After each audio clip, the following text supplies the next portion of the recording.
There's a lot of people have been waiting all around Australia to see the Group A Tourers here at Surfers Paradise, dicing with the walls. Wonderful track this, and by gee, this is going to be a test. You can see the tyres are being warmed up. Ben Seaton, the current Australian touring car champion, car number 1. In behind him, the new Coca-Cola team, that's Crompton, Neil Crompton driving. Of course, Wayne Gardner in a similar car in car number 4.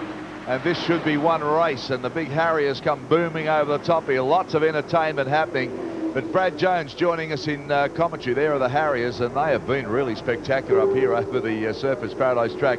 A lot of people have waited for this moment for the Group A Tourers to join the Indy Car Grand Prix support program, because here they should be fantastic.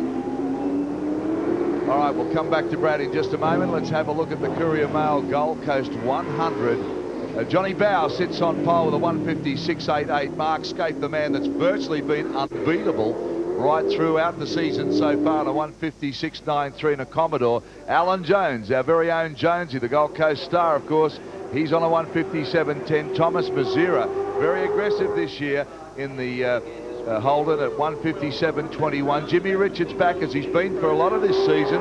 Bit surprising, 157.48. Dick Johnson there on a 157.65. Then Wayne Gardner, and then Glenn Seaton. That's row 4.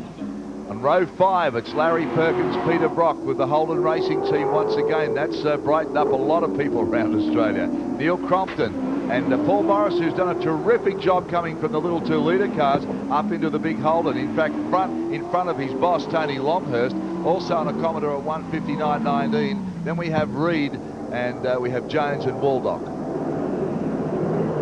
Spearden, McColl, Finnegan and Palmer. That's down to row 10, and around us off it's Heffernan and Russell on row 11. So we'll have a flag start here. The national flag will commence this. There are no lights at the Indy car, because most of the races you see here with that NASCAR, Oscar, and of course the Indy cars are on a rolling start. Brad Jones, nice to have you back. The last time we had you with us in the commentary box was during the Adelaide Grand Prix and the Tourers. We've waited a long time to see this. We certainly have, Daryl, and I think it's going to be a sensational race. These guys are all fired up. They're all sharp. It's their 4th race in a row, and I think there'll be plenty of fireworks. Yes, there has been a lot of drama. Freddie Gibson was telling me that the pressure being put on the teams to come from Tasmania. Before that, of course, are at Amaroo Park in Sydney. They've really done a lot of work. They went to Melbourne, then to Tasmania, back into the Gold Coast in the space of 4 weeks. So there hasn't been a lot of time to prepare the cars. And the thing is, every race meeting, they're running so close, they rub panels. They've all got to get their cars looking $1 million again. And as you said, Daryl, definitely not an easy task. Almost 100 kilometres, 22 laps of this circuit. And we won't be far from a race start. Well, there's been a few surprises this year, and Mark Scape has virtually been unbeatable. He's doing a fantastic job, and there's been a lot of talk amongst some of the other competitors that there's the possibility that they're using traction control, but I really feel that Mark has just got his act together, and the car looks great. He's done a sensational job, hasn't made a mistake, and led from the front. You really couldn't do anything more than that. Well, I've got to be honest, I've spoken to Gibson Motorsport. Freddie Gibson, there's the Harriers moving across. That's a noise you can hear as they head down towards Burleigh Heads here on the Gold Coast. Gee whiz, aren't they something else? But talking to Freddie Gibson throughout the week, and I mentioned this traction control, he got very angry that it had been mentioned, and he said, look, I'm telling you, we built the best Nissans. We'll build their F-18s there, not the Harriers. They're the 18s. They're the big ones. And we've built cars before for Nissan that dominated, and now we've built the best Holden in town. So he got very, very angry when it was mentioned that there perhaps was some alteration to the suspension of the car that was putting out, well, I guess an illegal move. Well, that's true, and you got to take your hats off to Gibson Motorsport. They spend a lot of time testing. They've got a great crew that they use, and they put in the hours and they come up with the results, and you can't ask for much more than that. Well, quite frankly, I've known Fred Gibson for a long time, and I've known Mark Scafe for an even longer time, and I can assure you that you don't get too many more honest guys in motor racing than them. They're very professional. They've already got a base set up in Hong Kong for the 2-litre cars, and they intend to do that Pacific Series, so they're really on the ball here. And well, it's a bit of a surprise that Johnny Bower has taken pole, but it's no surprise to anybody that's been watching the series, because quite frankly he's been quick.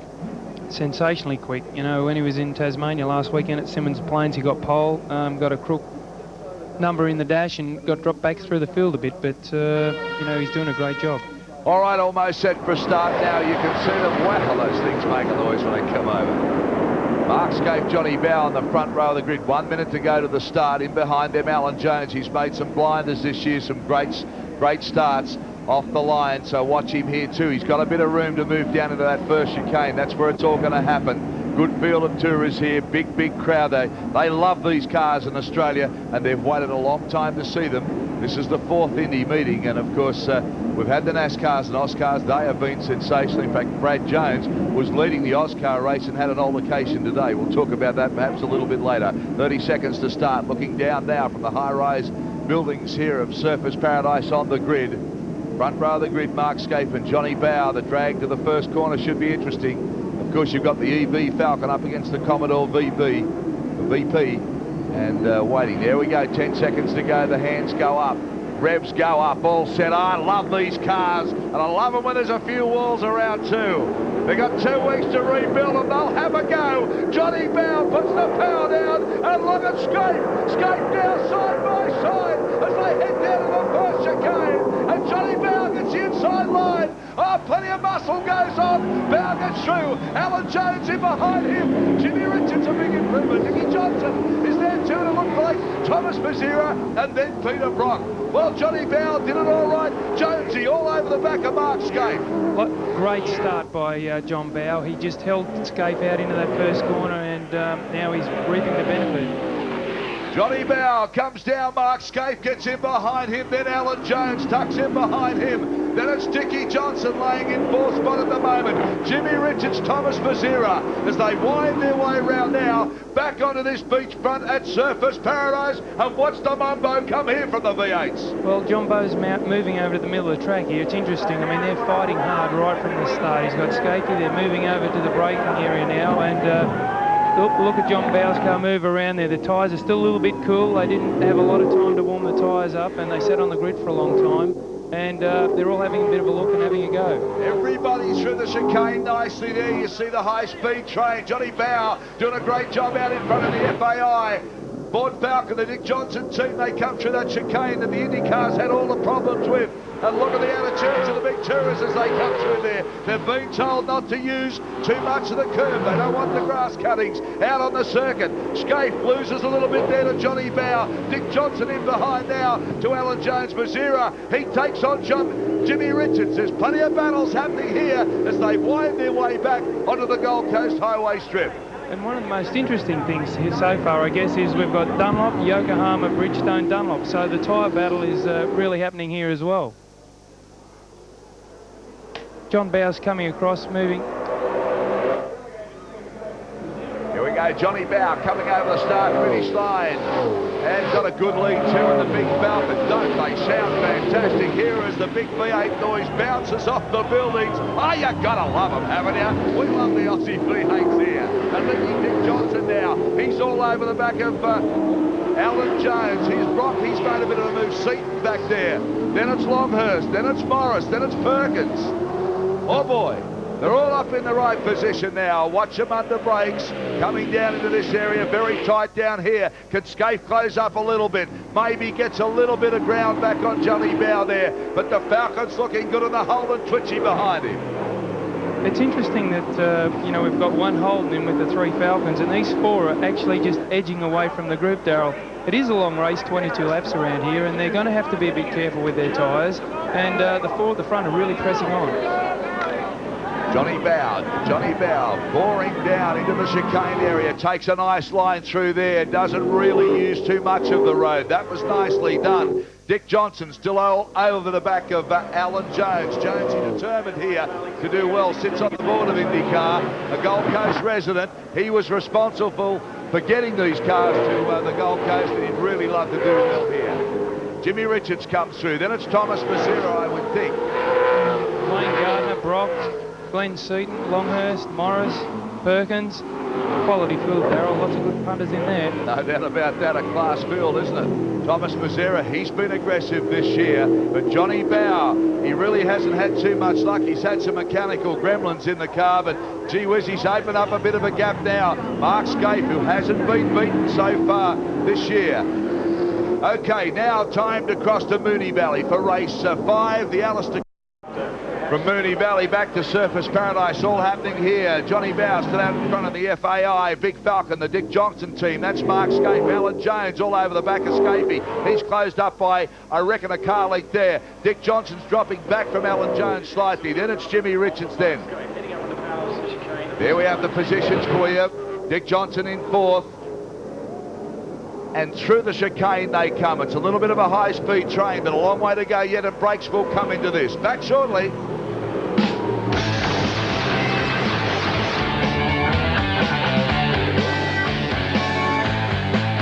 Top runners in the Courier Mail, Gold Coast 100, Johnny Bow. Car 18 is leading Mark Skay from Alan Jones, Dickie Johnson.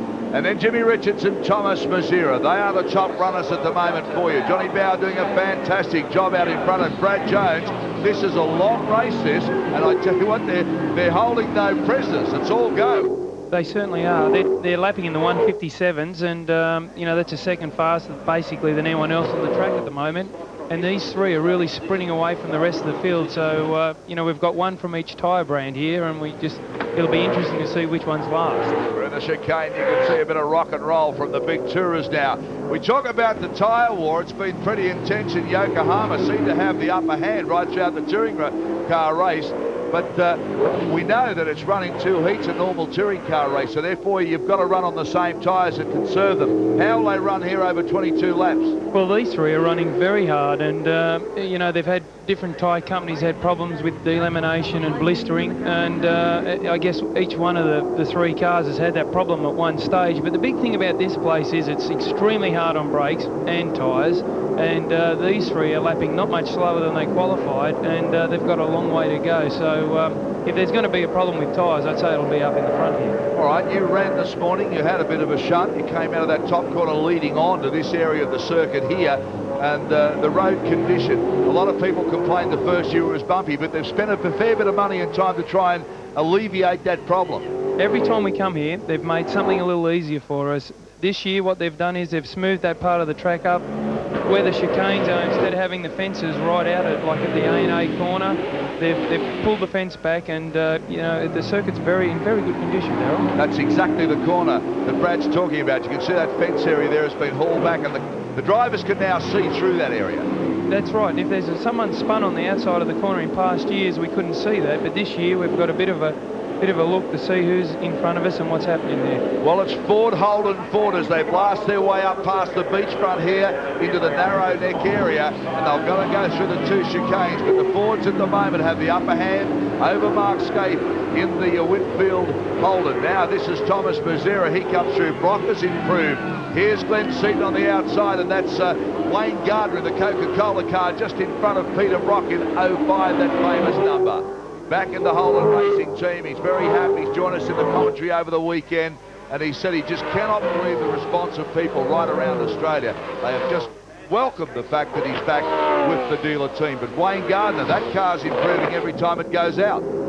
It is. They're doing a great job with the cars. When everyone else was testing, they're busy building new cars, and every time they run, they just do a little better. Unfortunately, his teammate Neil Crompton is out of the race and standing in the pits at the moment, but you know, the Coke team are coming a long way very quickly. Wayne Gardner seems to drive very well too on road circuits. I mean, we saw how well he drove at Adelaide to win the race, the last race of that the Formula One meeting over there. He drove very well to win it. He reckons he loves this circuit too. He doesn't mind a wall or two. Well, he's got a very aggressive style. You know, he brakes really late and hard, and on stop-go corners, it's obviously a good technique, and you know, it's paying dividends for him. He's running very well. That's probably the best he's gone in the whole of the touring car racing so far this year. The Wollongong Whiz screams down the Gold Coast Highway. On go the brakes. In behind him is Peter Brock, and then it's Glenn Seaton. Good battle going on there. Brock, he throws it through. Oh, and gets it up on 2 wheels. Brock really throwing the car around in his attempt to get up with Wayne Gardner. Oh boy, good stuff. Well, they're certainly having a go, Darryl. And the other thing you'll notice is down the straights, they're all weaving past one another to try and get air into the car. So they're all running marginal, I guess, on engine temperature. It's a big thing here with those concrete walls, and the hot air stays low on the circuit, and so if you're sitting behind someone, of course you don't get the air. flow through the car. Back with Johnny Bow out in front through the chicane up on the Southport end, the narrow neck end. Alan Jones maybe losing a touch. There's not much in it. He gains in some areas, loses a little, but he's still running in third place.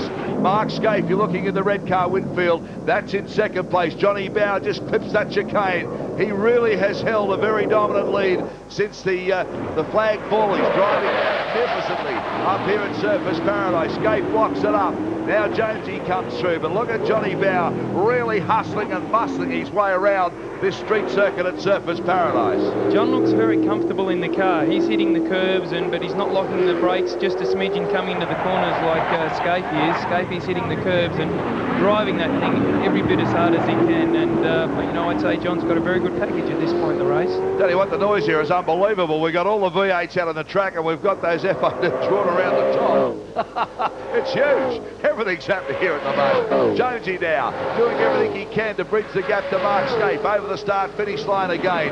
Down this very important part of the circuit. Down he comes. Big car through here. See, just caresses the curb up and goes on two wheels again. And you only miss that wall by centimetres. You get so close to the wall, I reckon if you had a mirror on the other side of the car, you'd tear it off. But that's the only way to get around it quickly, Darryl. You've got to keep your boot into it and drive the cars hard out of the turns. They're just about all second gear turns here, which, you know, that's the nature of a street circuit. It has to be tight because, you know, you've got to get the concrete up, and that's just the way the roads are around here. But they're doing a great job out there. AJ finished second behind his team boss and teammate Glenn Seaton for the championship last year. But by gee whiz, he's been aggressive this year. He really wants to win the championship. He'd certainly love to win here. Back in third at the moment. A bit of work to do, but a long way to go yet. This is a long, long race. Almost 100 kilometres for the big tourers. And Dick Johnson has almost dropped in the hands of Jim Richards there behind these three, so there's going to be a bit of a tussle on there in a moment. But JB's driving very well, so he's got his headlights on now, so he must have had a little bit of trouble with traffic earlier on, and they're coming up to lap another car now. Wonderful shots through here, aren't they, as you see him caress the curbs and just lift those wheels up, put them down for the next one. Slower car here, that's car dear 20. me, and Scaife's hit him. He's trying to get out there and spun Scaife around. Well, that's what happens with traffic, and that's why Johnny Bow's got his lights on to let them know they're coming. Mark Scaife, he'll be filthy about that. And he hasn't restarted the car yet. What happens is they tend to get a bit hot and they won't want to fire, and you wind them over and they get flooded and they just won't want to fire. And obviously back again tomorrow, so they've got a lot of work to do. Ian Palmer in the Commodore. Watch this again now. Palmer has got over the way because he could see coming through is Johnny Bow, and then all of a sudden Mark Scaife has come through. Now you can see what's happened here. Scaife takes a racing line and takes the front off Palmer's car. Palmer's just in a very difficult position. He's seen them coming. He's tried to stop and get out of their way, and besides stopping dead, there was just no way, I guess, he could get out of the way, Darryl. Wrong place, wrong time. Right, 10 of 22 gone now. Johnny Bow's got a bit of breathing space. Mark Scaife is out of contention with that spin. Car damaged. So that means Alan Jones is in second place, but really trailing this man by a way at the moment. Can he keep the package together? Will the tyres go to the distance? It's all a bit of an unknown factor. Well, it's taken the pressure right off him. I mean, Jonesy's come racing around that corner, and there's Scaife laying in the middle of the road. Of course, he has to lift. Bow's gone, and we can see there now Alan's dropped a number of car lengths back there. But you know, if he's lucky, JB will go, okay, you know, I've got a good lead here. I'll just, you know, cruise a little bit, and hopefully if Alan pushes on, he can make up a bit of that gap. Dick Johnson now moves in behind Alan Jones. You just got a shot of the other yellow snout coming onto the straight in this part of the circuit in behind Alan Jones. Here's Jimmy Richardson. He's sitting right in behind Dickie Johnson. It's been a good dice between those two. Ian Palmer's car, you can see with the damaged front that Scaife clipped, is limping away around back to the pits, I would suggest. But this is Dick Johnson, and this is also Jimmy Richards in behind him. And they also have Thomas Mazzera closing in on them quite quickly, so I think this is going to turn into at least a very good tussle for third. All right, plenty of action here on the streets of Surfers Paradise. Oh, it's good to have the V8s doing it. Back shortly, stay with us right around Australia. Hope you're enjoying the action.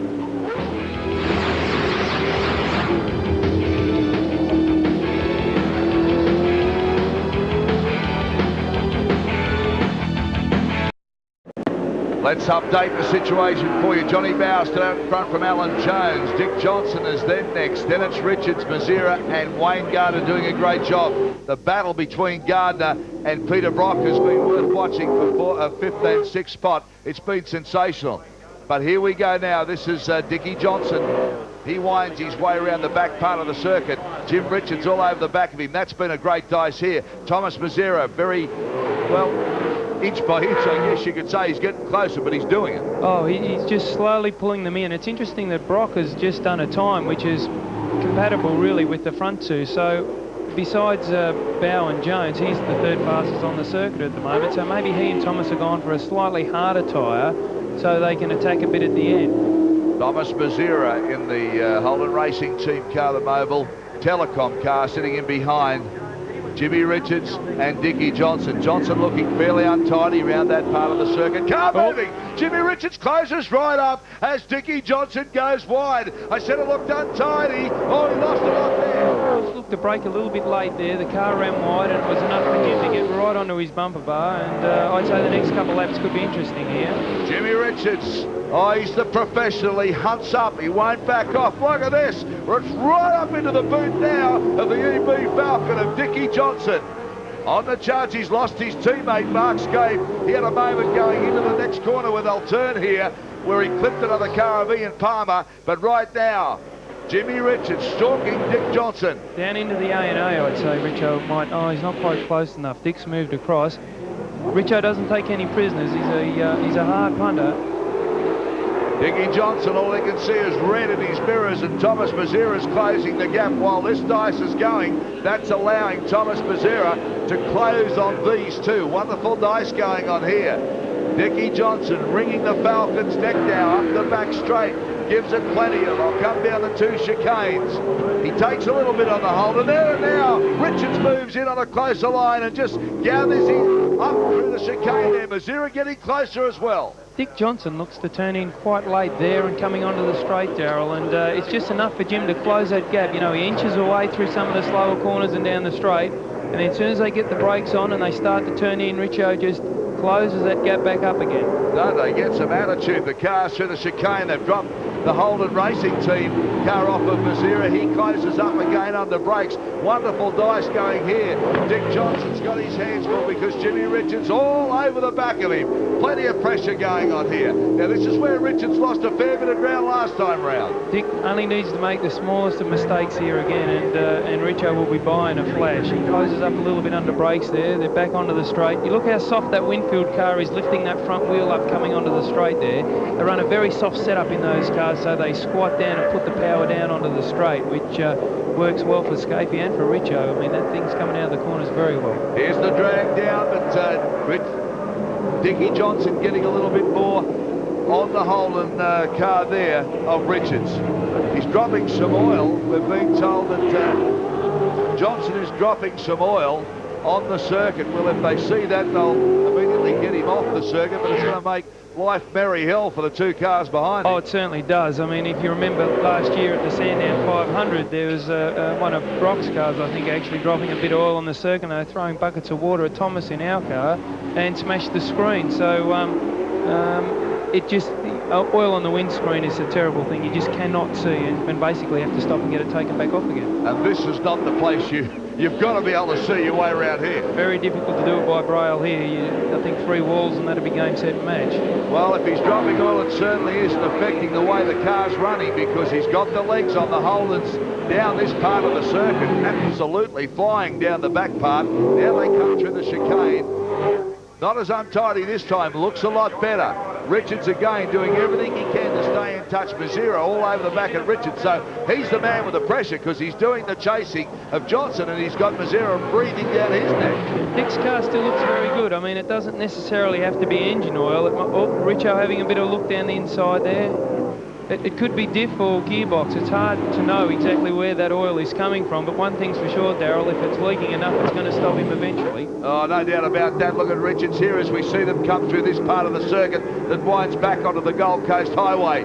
Dickie Johnson puts the boot into it. The Falcon's got plenty of drive straight out of there. He makes up about half a car length. Now Richards closes up under brakes again. Mazira getting as close as he can. Remember, if there's oil coming out, it's going all over Richards' windscreen. He wants to get past this Falcon. Now he's in a closer position to maybe get in the draft as they blast their way down now. It's a horsepower race down this part of the circuit. Dickie Johnson holds him out though. Under brakes, let's see what happens with Richards. Mazira now right on the tail of Richards. Through the first chicane they go. All looks good. And the other thing, of course, now is with Thomas so close to Richo, when they get down and get to the point where Richo has a go at passing Dick, if he makes a little mistake, Thomas has got him. So he's not only aware of the fact that he needs to get by Dick, he's aware of the fact that Thomas is right behind him, and so he has to be a bit careful how he plans a passing No maneuver. question, yeah, no question about that. He's sitting right at his meat in the sandwich. If you just join us, Johnny Bowers out in front, Alan Jones sitting in behind him. Mark Scaife had a slight accident with Ian Palmer down in that part of the circuit there, which caused a spin and bumped him out. He was running second at the time.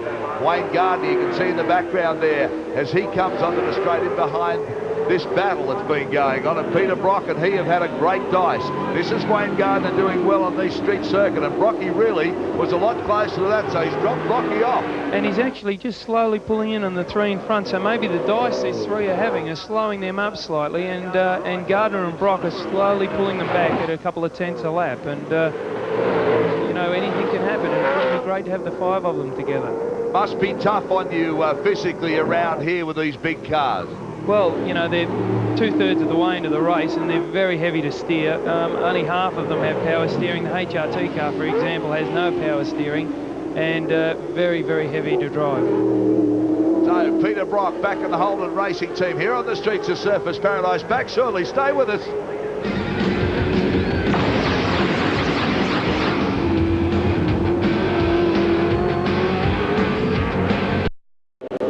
Johnny Bow, Alan Jones, Dick Johnson, Jim Richards, Thomas Mazira, Peter Brock. That's how they're running. Brocky forced his way now up into the top runners, running 05 in 6. Now let's have a look at the in-car camera shot here. Brad Jones, it's a very complicated cockpit. There's buttons and switches all over the place. It's a busy little office. The interesting thing is you see that light on the dash, which you'll see every now and again. That's a change light, and that comes on about 7,300 revs. So you have a hard touch rev limiter at 7.5, and whenever the car gets to 7.3 or 7.4, that little light will come on.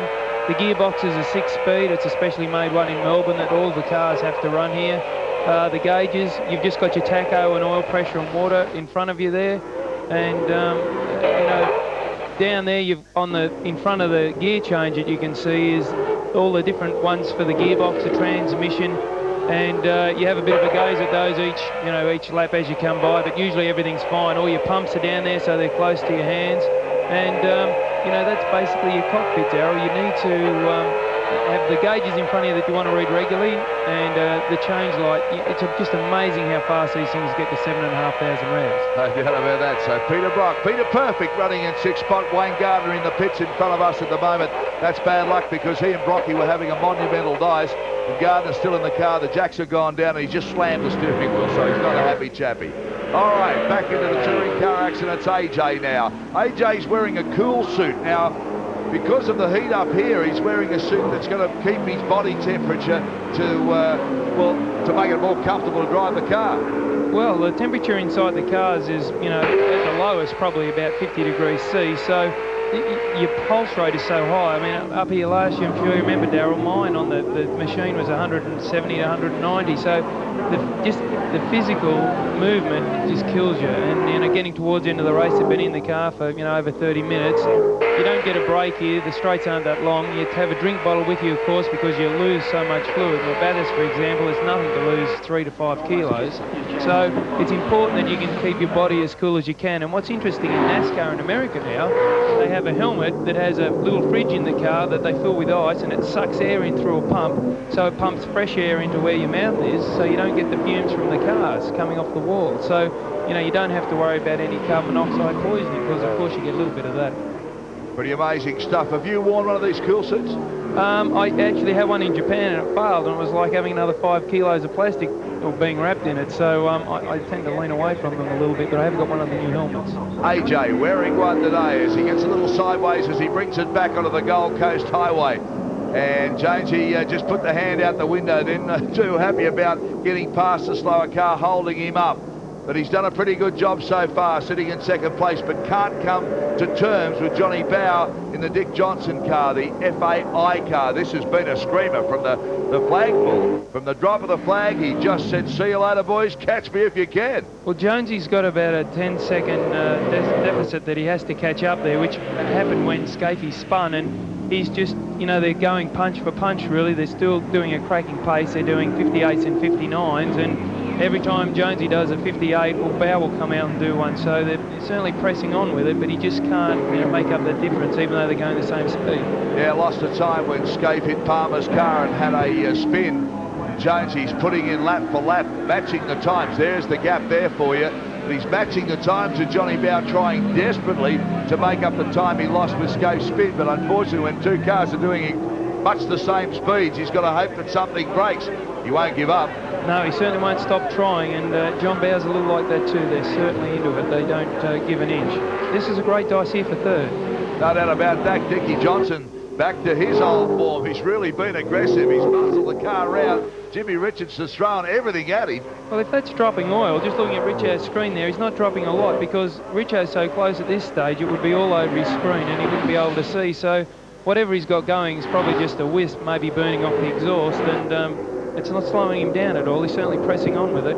They look amazing through the chicanes, don't they? You can just about lay underneath one of those there, I would think, Darryl.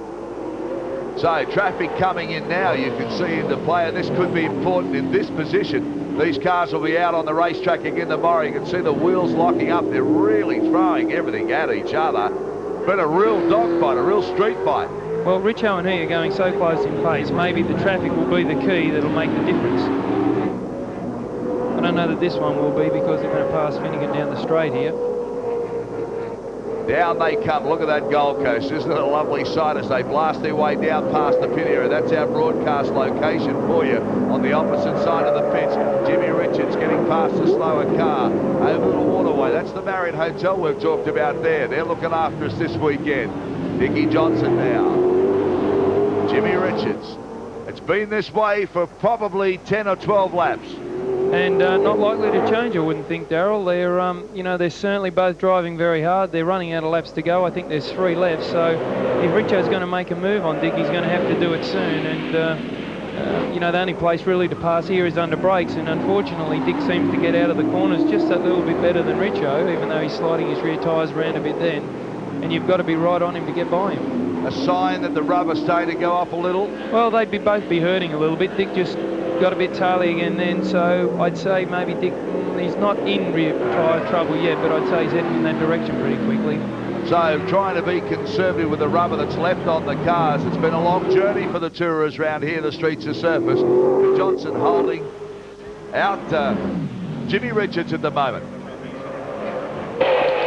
Here's Peter Brock now inside the office trying to do the best he can. Look at him busting the way through. Now, Brad, you tell us, there's the light working. You were telling us about that change light, but no power steering, so, boy, geez, going to be exhausted. Oh, they're so hard to drive. I can't tell you how heavy they are in the steering. And but, you know, the boys they're pretty basic, but they try and do as much as they can to make it as comfortable as possible, because, you know, if the driver goes off song, well, then so does the car, and everyone's disappointed. And, you know, when the change lights first came in, Darryl, no one liked them, and it's, oh, you don't need those things, but they certainly make a difference. Well, as we watch Peter Brock wind his way around the streets of Surfers Paradise, we'll go down to Charles Stewart in the pits. Yeah, thanks, Darryl. I'm with 2 not too happy chappies here at the moment, Wayne Gardner and Neil Crompton. Teammates, what's happened today, Wayne? Well, I don't really understand, but I think underneath it's done drive shaft or something's banging around. I thought at first it threw a chunk of tyre and it was a tyre vibrating, and then they threw another tyre in, but it was still out there when I went back out on that lap. So I pulled in. I think it's the drive shaft. I've had to fall out of it, and that's enough for me. Crompus, how about you? Well, it's been a pretty tough day for the Coca-Cola team. On the warm-up lap, I noticed that the engine was flaring without me going anywhere near the clutch pedal. I thought it might have just been cold tyres or a bit of garbage on the road. But in the race, on the opening lap, the thing was just under load, just kept flaring all the time to 7.5. So we've obviously got some sort of a clutch problem. I don't know what, but come home for an early shower. Well, better luck next time, guys. Thank you. Yeah, bad luck for the Coca-Cola team, but that's only a brand new team. They've got a lot of work to do to be competitive. But come round Bathurst. When Bathurst comes around, I think the Coca-Cola team will be a pretty formative couple of cars here. Don't worry about that. They're just sorting themselves out. Alan Jones, we're back with now, winding down this race, still chasing Johnny Bow. They've been matching it lap for lap for times, but the time that Jones lost trying to get round the spinning car of Mark Scaife has been the difference here. He's really closed in a couple of seconds in the last few laps, but 8 seconds, 2 laps, unless there's a serious problem, they're all impossible cars. Yeah, but Johnny Bow, you know, he's a great driver, isn't he? You know, he really has been very loyal to the Nick Johnson Shell FAI team. He stayed with Johnson. He always puts in a 110%. There's no doubt about that. He loves his racing in the touring cars. He's had a fair bit of bad luck to contend with over the past couple of seasons.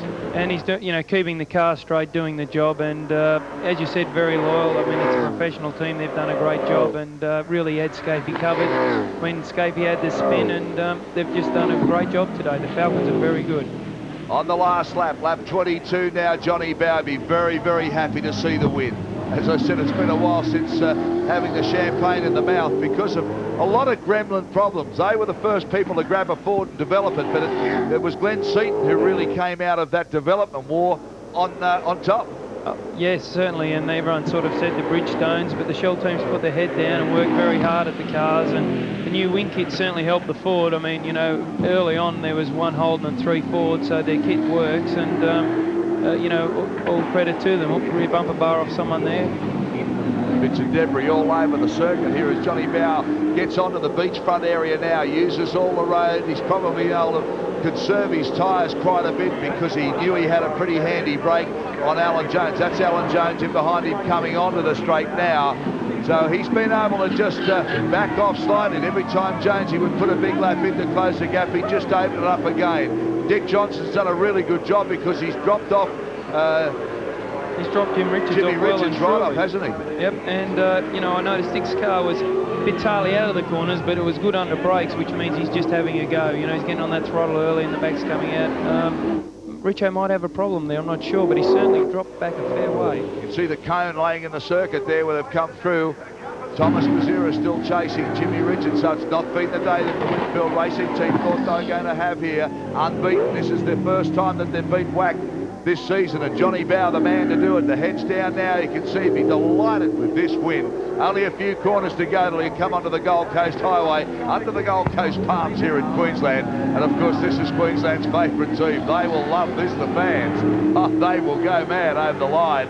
There are literally thousands of people packed in to see the Group A's here around the streets of Surfers Paradise. Johnny Bow now winds it up, revs it out, crosses over, takes a checkered flag for a great win here in the Courier Mail 100. Alan Jones, terrific drive into second place. He really matched it lap for lap but couldn't make the distance up. He lost getting around Scaife's spinning car. Dickie Johnson, the Mayor of Queensland, comes across in third place, followed by Jimmy Richards and Thomas Mazzera. So it's been, a little bit processional, I guess. We thought it would be a bit more rip, tear and bust, but the Johnson car is just too good, and Johnny Bow takes the flag, takes the win, and he'd be very happy with that. Well, Brad, it was a very convincing win. Well, it was a good win for the Fords. 1, 2, 3 for them, Darryl. I certainly have to get the Commodores. Will have to sharpen their pencils tonight and look at what they've got and what they need. And tomorrow's a short race in comparison, so they need to make sure they've got a very good sprint package, maybe go for a softer tyre and try and get in amongst it tomorrow. And they'll do just that. They'll be back on the streets tomorrow with an abbreviated version of today's race. Everybody will be back running. Don't worry about that. It'll be another good scrap here. Been a great success to bring the tourers here. And Johnny Bow acknowledging the crowd as he goes round. Alan Jones following in behind him. Then Dickie Johnson. Won't he get a reception here in Queensland? Jimmy Richards and Thomas Mazzera. That's how they finished. Listen to the crowd. So Johnny Bow, Alan Jones, Dick Johnson, Jimmy Richards, Thomas Mazzera and Peter Perfect coming in the top 6. That's the Courier Mail 100 on the Gold Coast streets here. We'll take a break, come back. Lots more to come from Surfers Paradise.